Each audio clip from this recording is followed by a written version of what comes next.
La aplicación de la teoría de juegos en la toma de decisiones en general es una herramienta realmente interesante y por ello se encuentra dentro de la oferta entre los títulos propios de la UNED. Nuestros dos invitados con los que vamos a hablar hoy de esta herramienta de teoría de juegos son Alfonso Herrero de Gaña, profesor de Economía Aplicada y Estadística de la UNED, director del curso de experto universitario Emprendedores y Teoría de Juegos, y Alberto Muñoz Cabanes, profesor de Economía Aplicada también y Estadística de esta universidad, director del máster Teoría de Juegos y Emprendimiento. Buenos días a los dos.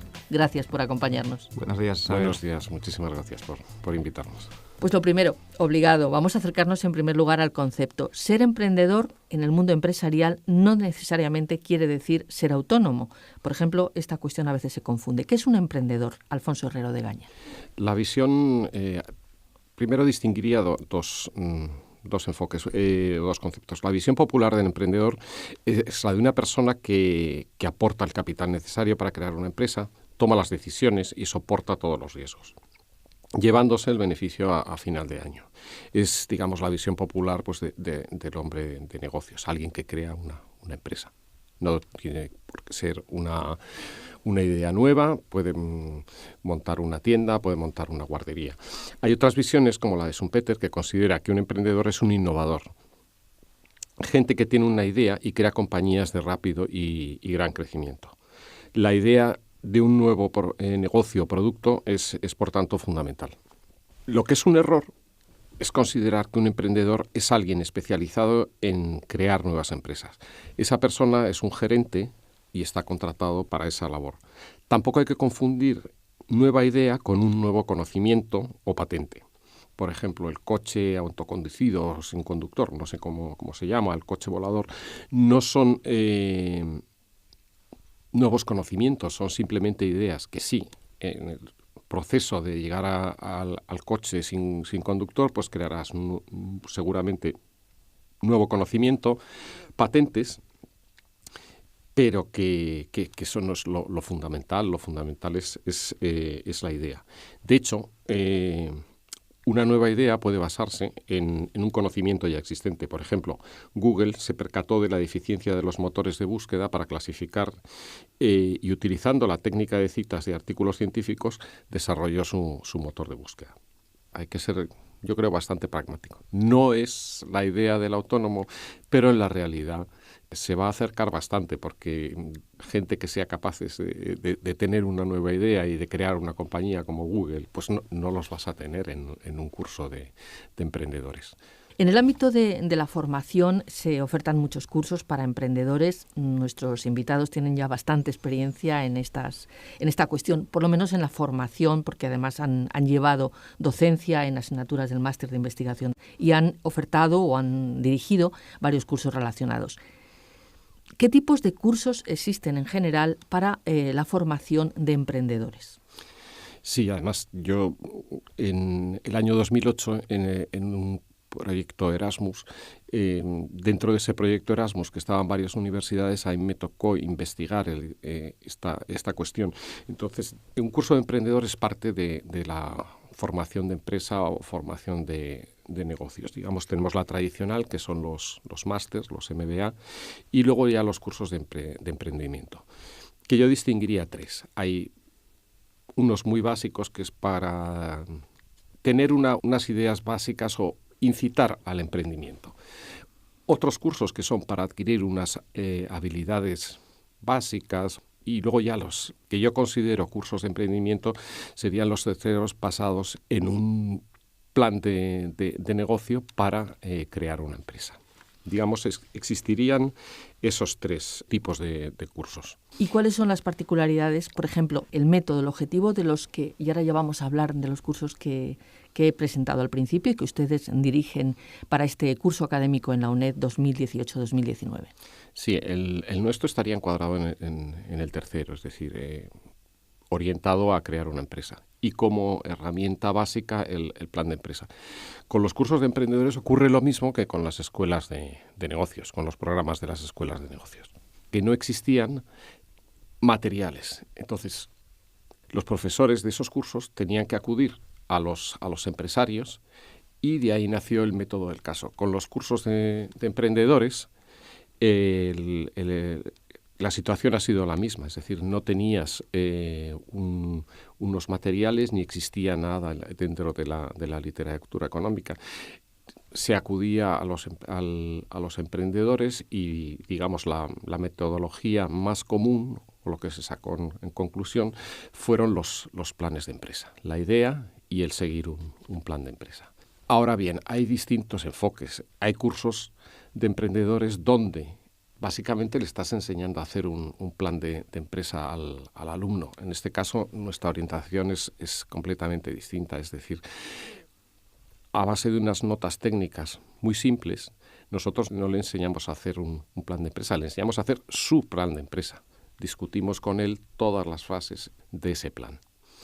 Metodologías hay muchas, además del plan de empresa.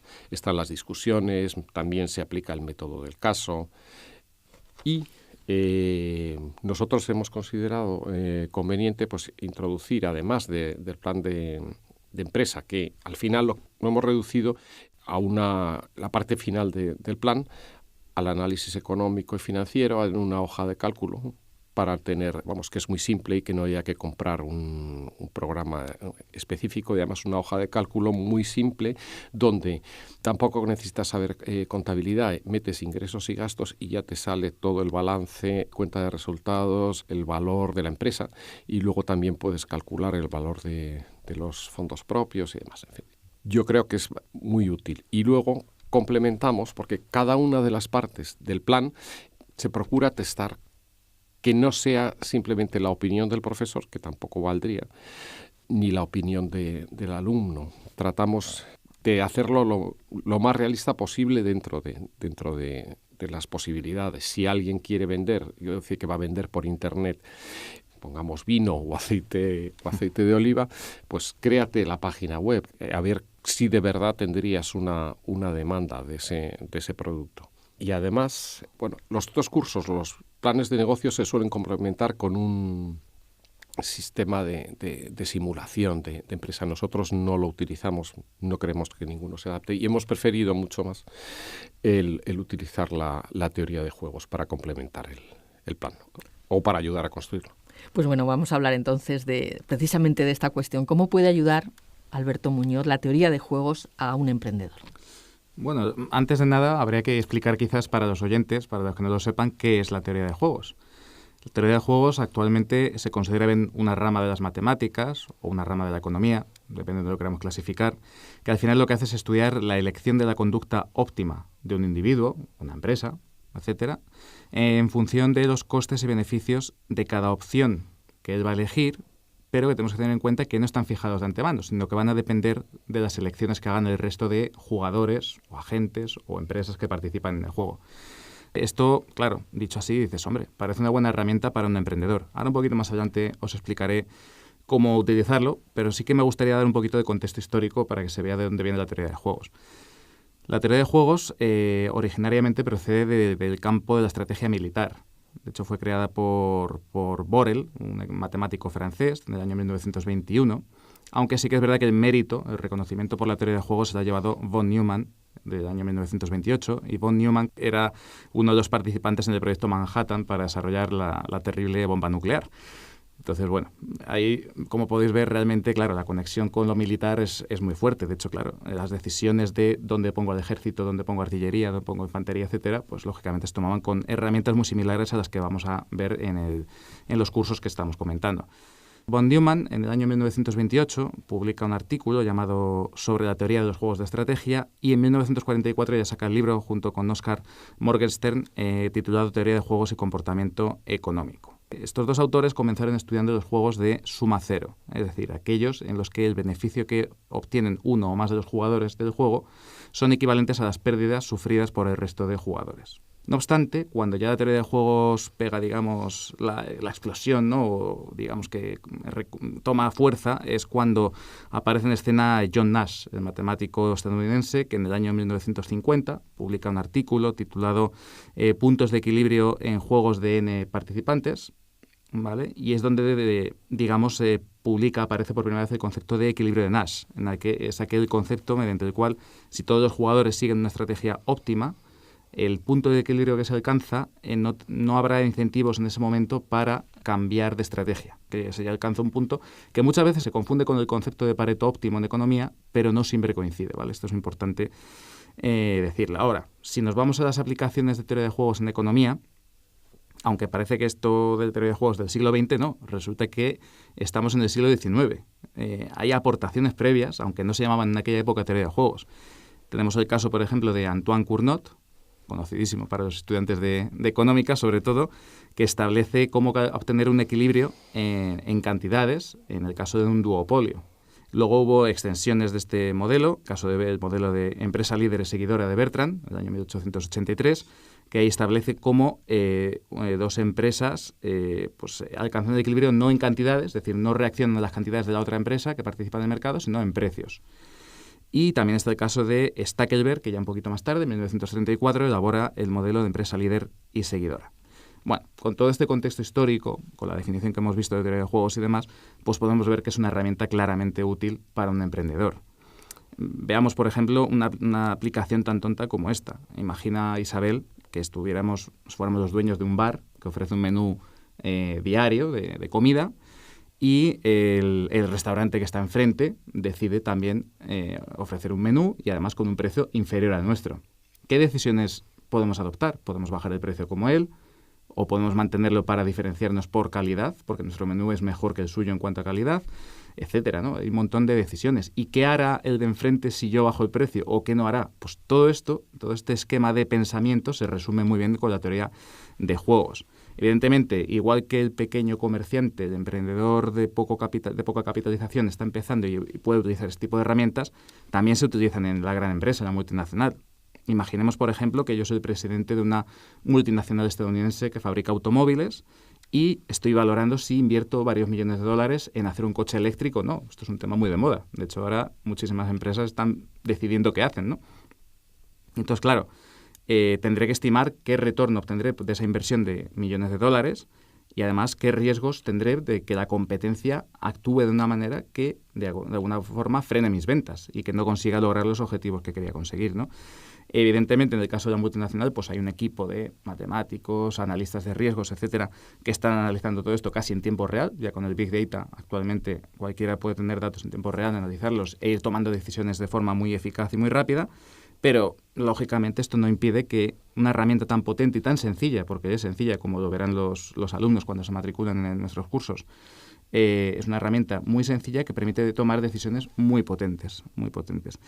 Aparte de otras situaciones a las que se podría aplicar, por ejemplo, si estamos pensando, como comentaba Alfonso, lanzar un nuevo producto o servicio, ya sea basado en un conocimiento previo, ¿no? Pero una cosa innovadora que nadie hasta ahora tiene, deberemos pensar cómo reacciona la competencia si existe, o si no existe, qué posibles competidores pueden aparecer, cómo pueden reaccionar, cómo variarán las cantidades que producen, los precios que manejan, etcétera. Y aquí tenemos, por ejemplo, un ejemplo que me gusta mucho es el caso de Apple con el tema del iPhone, ¿no? Es decir, Apple sabe que está perdiendo cuota de mercado y, sin embargo, no está bajando precios, está subiendo. ¿Por qué? Porque sabe que quiere diferenciar su producto por la calidad de los componentes, seguramente. Entonces, es una decisión que no se ha tomado. Nos hemos juntado 5 amigos y hemos tomado la decisión. No, aquí hay un análisis, evidentemente, de datos, de comportamiento, de qué están haciendo todas las competidoras que usan Android, etcétera, ¿no? También, por ejemplo, muy útil es la teoría de juegos para el caso de que pudiera haber un cambio normativo en un sector. ¿Qué podría pasar si de repente hay un cambio normativo que obliga a producir las cosas de una manera por temas medioambientales y hay que eliminar ciertos procesos en la producción?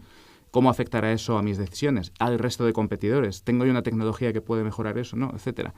O entrar o no entrar en un mercado que no conocemos. ¿Qué posibles reacciones pueden tener las empresas que ya están allí, ¿no?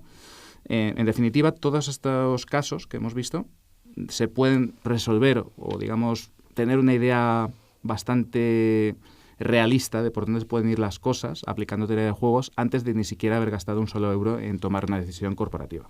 Y esto, claro, el emprendedor, que además tiene un riesgo muy importante de fracasar cuando comienza, pues evidentemente le resulta muy útil. Bueno, entendemos que un emprendedor puede ser un titulado en otras carreras que no sean precisamente economía y empresa, o matemáticas o informática. ¿Qué conocimientos para poder acceder a este tipo de formación se necesitan? Básicamente hay dos diferencias. Uno es un curso de experto y otro es un máster. Supongo que hay diferencias. Vamos a hablar de esto ya. Sí, bueno, básicamente los conocimientos, a ver, yo recomendaría que tuviesen unos conocimientos mínimos, no sé si Alfonso estará de acuerdo, si quieres añadir, pero vamos, que supieran algo de matemáticas y un buen dominio de Excel. Con eso yo creo que pueden, con lo cual está muy abierto a muchísimas titulaciones. Démonos cuenta que la mayor parte de la gente hoy en día una hoja de cálculo más o menos la ha manejado. Y matemáticas a un nivel de, yo creo, bachillerato, primero de carrera, yo creo que hay muchísima gente también con ese nivel. De acuerdo. No sé si habría algo más. En principio no, porque lo que tratamos es lo que decía, no enseñar a construir un plan de empresa, sino ponerlo en marcha. Conceptos simples y poder aplicarlos. Y me imagino que el enfoque que vas a dar en teoría de juegos pues será igual. Sí, será similar. Hombre, es cierto que evidentemente la teoría de juegos tiene un componente matemático que no se puede despreciar, evidentemente hay que formalizar las cosas, pero vamos a ir luego después a la aplicación práctica de todos los conceptos con mucho ejemplo. Y de hecho hay muchísimos casos en teoría de juegos como el dilema del prisionero, la tragedia de los comunes, etcétera, que se pueden aplicar, extrapolar después al mundo de la empresa, ¿no? Simplemente cambiando los jugadores y las decisiones, pero al final el esqueleto, digamos, del juego es el mismo. Dicho esto, ¿qué diferencias hay entre el experto y el máster? Bueno, en el experto, digamos, es un poquito más suave, damos menos contenido de teoría de juegos, entonces, bueno, ahí sí que explicamos qué son los juegos en forma estratégica, cómo se resuelven por dominancias iteradas, cómo se calcula el equilibrio de Nash, y una cosa muy interesante que seguro que a los emprendedores les puede interesar mucho, y es cómo calcular soluciones de equilibrio en estrategias mixtas. Diréis, ¿esto qué es, Alberto? Bueno, básicamente una estrategia mixta es una estrategia que tiene una probabilidad de conseguir unos resultados o no. Esto es muy interesante porque, claro, cuando empezamos, somos emprendedores, la incertidumbre es máxima, con lo cual conviene decir, bueno, pues con una probabilidad del 70, 60, a lo mejor consigo este objetivo de beneficios o si no, este otro, o incluso pérdidas, ¿no? Entonces, el poder calcular soluciones basadas en probabilidades es muy, muy útil, muy interesante, ¿no? Y luego también tocaremos en el experto la parte de juegos de suma nula bipersonal, que como decíamos hace un momento, son aquellos en los cuales lo que yo gano, tú lo pierdes y viceversa, ¿no? En toda esta parte, pues básicamente se trata de juegos no cooperativos, que creemos que son los juegos que más fielmente representan la lucha, la competencia entre empresas a día de hoy, ¿no? Esto en cuanto al experto. Y en cuanto al máster, pues aparte de todo esto, añadimos unos contenidos un poquito más complejos, más avanzados. Básicamente se tocan los equilibrios en subjuegos, que ahora os explicaré un poco lo que es, los juegos repetidos, la información asimétrica, los casos con información incompleta y los juegos de señalización. Os cuento muy brevemente qué es cada uno. En el caso de los equilibrios en subjuegos, lo que hacemos es meternos dentro de un juego que ya está establecido con sus tomas de decisiones y demás, y nos vamos, digamos, muchas veces normalmente al final del juego para ver qué decisión se tomaría en el último paso del juego, ¿no? Es una forma de analizar si en un juego determinado, dentro del desarrollo del mismo, hay la posibilidad de que existan amenazas creíbles o no creíbles. Es decir, si una amenaza con cambiar su decisión, ¿qué credibilidad puede tener? Esto, en el mundo de la empresa, fundamental, porque hay empresas que pueden marcarse un farol, de alguna manera, ¿no? Dicho así en términos coloquiales. En cuanto a los juegos repetidos, bueno, pues viene muy bien porque te permite hacer el descuento de pagos futuros en el presente. Esto, Alfonso, seguro que te resulta muy familiar, ¿no? Con el tema de los cash flows. Entonces, uno puede coger y descontar con una tasa X, la que uno calcule, ir descontando los flujos de caja a futuro y repetir el juego obteniendo ya resultados a presente. Eso es muy, muy práctico. Y luego, además, también veremos un tipo de estrategias, que son estrategias de gatillo, en las cuales tú puedes establecer mecanismos de castigo a la otra parte si se desvía de un comportamiento. Imaginemos dos empresas que han hecho un acuerdo para hacer un cártel y de repente una de ellas decide no cumplirlo porque sabe que puede sacar más beneficio. ¿Cómo le podemos castigar? ¿Qué tipo de represalia podemos adoptar, ¿no? Pues ese tipo de juegos también se ven. Luego, por otro lado, los juegos con información asimétrica. Ahí, bueno, pues se verá situaciones en las cuales una de las partes tiene más información que la otra, ¿no? Un caso típico es cuando uno vende un coche y sabe que tiene un defecto y no se lo dice al comprador y lo descubre 6 meses después, ¿no? Ese tipo de situaciones. Las situaciones también dentro de este marco de riesgo moral. que son muy típicas en el mercado de seguros, en las cuales, por ejemplo, a mí me aseguran todo riesgo, y yo cojo y digo, bueno, pues mi coche lo tengo asegurado todo riesgo, pues nada, lo voy a tirar por un barranco, lo voy a cuidar poco, lo voy a hacer arañazos, porque como me lo van a pintar o me van a pagar el siniestro total, pues no tengo ningún cuidado, ¿no? Entonces, ¿qué puede hacer la otra parte de otro jugador, la compañía de seguros, para impedir que te descuides demasiado y supongas un coste muy elevado, ¿no? Pues ahí establece mecanismos, ya sean descuentos por no haber tenido partes en el año, o mecanismos de franquicia para que seas copartícipe de los gastos, etcétera. Todo esto también se ve en el máster. Y luego, por último, tenemos las situaciones de información incompleta, en las cuales el azar determina qué clase de jugador está enfrente tuya, es decir, no sabes a priori si va a ser bueno o malo, si va a colaborar o no colaborar, etcétera.